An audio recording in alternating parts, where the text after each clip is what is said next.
Canada are living better than many Canadians with cable, canteen, and a beautiful gym. This is at a time when Canadians are having trouble when it comes to heating, eating, and housing. Breaking news, Mr. Speaker, the Correctional Officers Union tells us that crime is thriving. Not on the streets, but in jail, with drones dropping drugs and serious weapons. When will this government realize that violent offenders shouldn't have access to these things? Who's running corrections? Hey gang, what's up? Just Ehren right here, Question Period Canada. How y'all doing? Lovely day in Nova Scotia. Come join us, Canada's Ocean Playground, right? But in Canadian federal politics, this is going down. These are a couple of videos that Frank Caputo's people made, and it doesn't sound good. Like, I don't think Big Brother YT wants me showing this video, so remember to like and share. If you think that Canadians need to see this, that it's important, I think it is, and that's why we're putting this out there. It's a couple of wild pieces, guys. There are so many crazy things happening with this Canadian federal government these days and the Supreme Court. It's all tied together, guys. This level of corruption is something that we haven't seen before.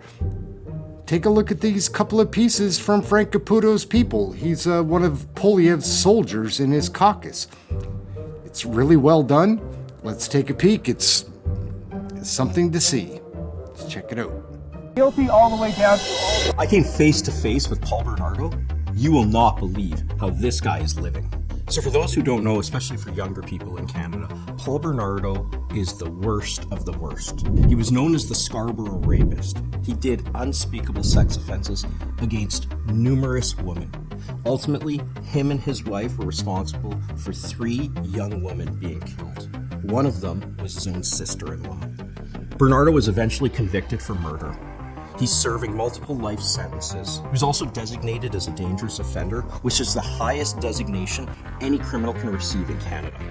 I'm a former Crown prosecutor, so I've seen a lot of evil in this world, but I can safely say this guy is the worst of the worst. We do not believe he can ever be rehabilitated because his offenses were so bad.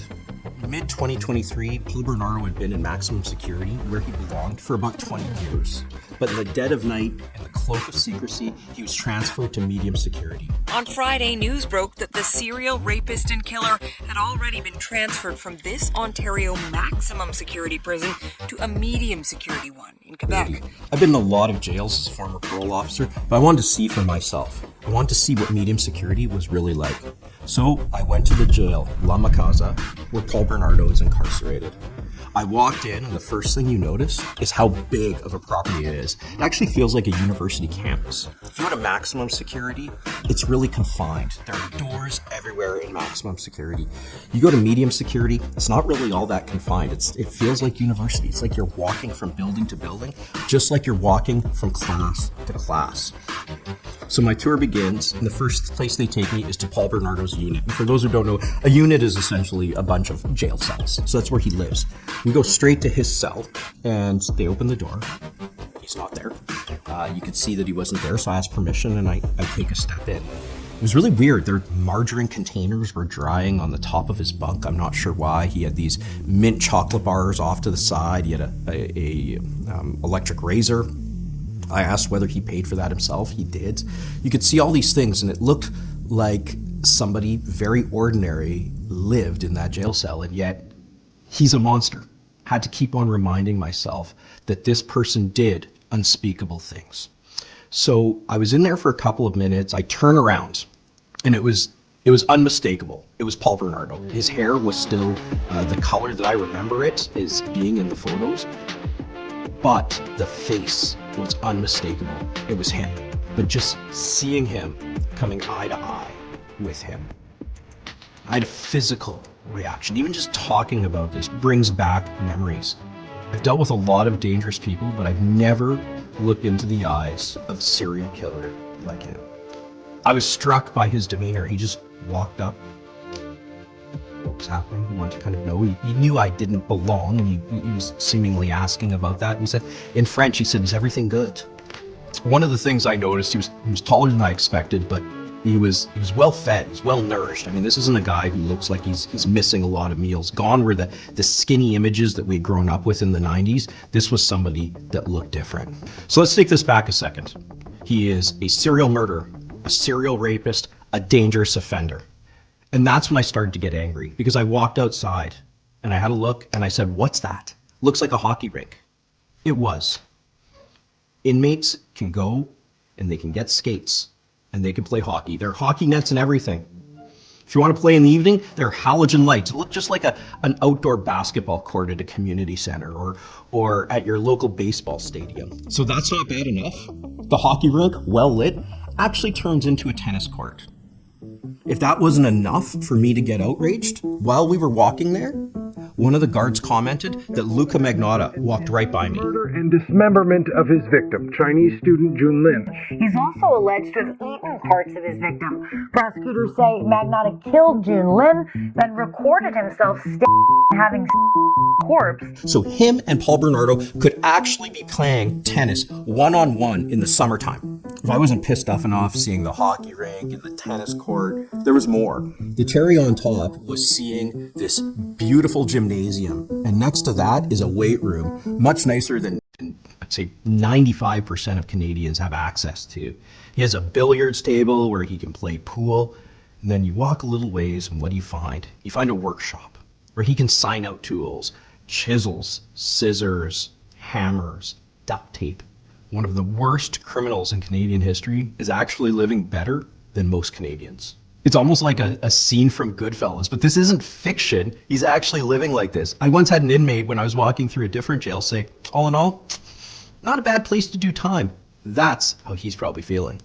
I'm not saying that we treat people inhumanely. We're a country of human rights. We're a country where the rule of law prevails, but you don't have a human right to a tennis court. You don't have a human right to a pool table, and you don't have a human right to play pickup hockey when you please. And most of all, one of the worst criminals in Canadian history does not and should not have the right to these things.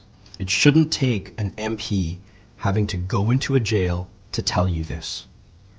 People in the government, they may not want you to know the truth of how animals like Paul Bernardo are living, people who should be in maximum security. And yet, here he is in medium security, living better than most Canadians. I shouldn't even be making this video. Why did it take an MP going into the jail to see what medium security was like for Paul Bernardo? He should have never been transferred out of maximum to begin with.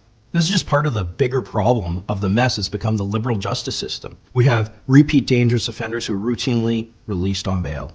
We have sexual offenders who commit offenses against children getting house arrest as sentencing. And now we have the government unable to even manage serial killers in maximum security. Justin Trudeau and the Liberals, they don't take criminal justice seriously. We can't forget the victims and all they've gone through and all they continue to go through. But we have to tell the truth on how one of Canada's worst serial killers is living better than most Canadians. After coming face to face with Paul Bernardo, we've done some more digging, and I can tell you there's more to tell. Canadians need to know the truth. Please like and share this video because there's more to come. And as always, thanks for watching. Hey guys, things seem out of control. That's only part 1. Wait until you see part 2. It does have you thinking, right? What in the hell has become of our country? Criminals aren't punished? Come on, let's take a look at part 2. It's scarier than the first one. Well, that last video got a little bit crazy. A skating rink. So a few weeks ago, I made a video. It was about Paul Bernardo, Luca Magnotta, and their transfers from maximum security to medium security and how much nicer it is in medium security. There's actually even a hockey rink and a tennis court. Now, the Liberals, they said I was a liar. They actually said that the hockey rink isn't operational. On social media, Frank Caputo said he was outraged when he saw the facilities the two murderers can access. CSC says the hockey rink and tennis court aren't functioning and won't confirm where Magnotta is serving time. I don't know about you, but this looks pretty operational to me. The Liberals, they didn't like that one bit, but I think we've kind of lost the plot here. The issue isn't about hockey rinks and whether they've had ice the last year or two. The issue really is about whether people like Luca Magnotta and Paul Bernardo should be in medium security at all. There are people you've heard of, the Luca Magnotas, the Paul Bernardos of the world, but there are lots of people you've never heard of, perhaps because their offenses didn't get as much media coverage or because they got caught before they could keep on going. And a lot of those people are now in minimum security, and that's what I want to talk to you about today. The men accused in this case do not deny they waited until low tide on a July evening 3 years ago and then simply walked along the shoreline away from the minimum security prison in Metchosin. They later killed 60-year-old Martin Payne in his house and stole his truck. So you would assume that we would have the most dangerous of people in maximum, the slightly less dangerous in those moving down in medium, and the least dangerous in minimum. And you'd be wrong. So I want to tell you about one jail that I think really illustrates some of the problems that we have with minimum security. It's called William Head Institution. It's beautiful. It's surrounded by ocean on 3 sides. Correctional officers even told me a story about some people who came in on the water and they wanted to have a picnic, and they actually set up a picnic on penitentiary grounds. They didn't even realize that they were on jail property until a correctional officer had to tell them. That's how little security there is. So one incident that happened, 2 inmates, they shouldn't have been transferred to minimum security. One of them had 5 escapes on his record. One of them actually was serving a life sentence for murder. And what happened? They escaped. All they did was walk around that post, kept on walking, and they broke into someone's home. Now that's not the end of it. They killed the person who lived there. So I don't know how somebody who has 5 escapes on their record is considered a low risk to escape. You'd have to ask the Correctional Circus of Canada that. So don't get me wrong, there's a time and a place for minimum security, time and a place for medium, time and a place for maximum. The point is to put the offender in the right jail according to public safety. Second incident I want to talk to you about is this. There's a website, it's a prison pen pal website, and I found somebody on there, and guess where they were incarcerated? William Head Institution. What are they doing time for? This person is doing a triple life sentence and a sentence for 2 attempted murders. That means that this person tried to kill 5 people and was successful on 3 counts. Not only that, they don't have any fences. I just don't get it. So the Liberals talk about themselves being the party of science, the party of truth. So let's talk about truth. Let's talk about some statistics. I have some statistics here about dangerous offenders. Now, dangerous offenders, some people will say, well, that person is dangerous. That's not what a dangerous offender necessarily is in Canadian law. In Canadian law, a very small group of people are labeled what they call dangerous offenders, the rarest of the rare. By my estimation, about 1 in 50,000 is labeled a dangerous offender in Canada, along those numbers. So let's look at the stats. Dangerous offenders in maximum security here, 99. Dangerous offenders in minimum security, 57. That number may not seem that high. That's 57 people that a judge has said, I believe that you are so likely to commit a severe offense that you may need to stay in jail the rest of your life. Again, they don't have any fences. And then you have the category of multiple murderers, people who are doing multiple life sentences for murder. So you have 82 who are in maximum security. Now, how many do you suppose are in minimum security? 0, 5, 10? The number is actually 66. So almost as many people are in minimum security who've killed 2 or more people and actually been sentenced for murder, not manslaughter, as there are people who are in maximum security at 82. So in my last video, a lot of people said that I was politicizing things, but how did this all come about? Where did a lot of this start? Well, a lot of it comes through Bill C-83, which was a liberal bill that said that a person should be incarcerated in the least restrictive environment, not the most appropriate environment, not the most just environment, but the least restrictive environment. And that is the first place where we as conservatives have to start when we start to change things. This should really be common sense. I don't think that most Canadians believe that somebody who killed an exchange student and cut up his body and mailed it around the country should be outside of maximum security. We all generally think that, but the only ones who don't think it's common sense are the Liberals and Justin Trudeau. Look at the comments below. I'm sure there are people in the media, people who support Justin Trudeau who will say that these are all lies. They're actually all facts. I got these figures from the government of Canada. I heard these things directly from correctional officers. In my office, we've been really digging into this file, and let me tell you, there's a lot to dig into. There's more to come. So make sure you like, subscribe, and watch for future videos because there's more to come.